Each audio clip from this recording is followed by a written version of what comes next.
ગાંધીનગરના કલોલના કોંગ્રેસના ઉમેદવારોનો ગંભીર આરોપ, પોલીસ ધમકાવતી હોવાના આરોપ સાથે કોંગ્રેસે રેલી અને ધરણા યોજ્યા। પૂર્વ ધારાસભ્ય બળદેવજી ઠાકોરના નિવાસસ્થાનેથી કલોલ પ્રાંત કચેરી સુધી રેલી યોજી, જેમાં મોટી સંખ્યામાં કોંગ્રેસના હોદ્દેદારો અને કાર્યકર્તાઓ જોડાયા। બદલી થઈ ગઈ હોવા છતાં પીઆઈને કલોલથી છૂટા નથી કરવામાં આવ્યા। સાથે જ પોલીસ મથકના પીઆઈ કોંગ્રેસ ઉમેદવારને ધમકાવતા હોવાનો આરોપ લગાવવામાં આવ્યો છે। રાજુભાઈને પણ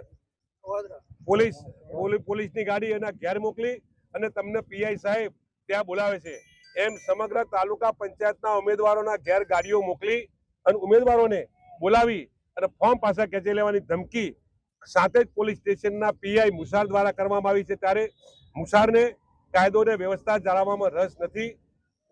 મોટા ભાગે એ જમીનનું કામકાજ વધારે કરે છે, જમીનની દલાલીનું કામકાજ કરે છે, લોકોની જમીનના કબજા પડાવવાની કામગીરી કરે છે, જમીનના તોડ કરવાની કામગીરી કરે છે।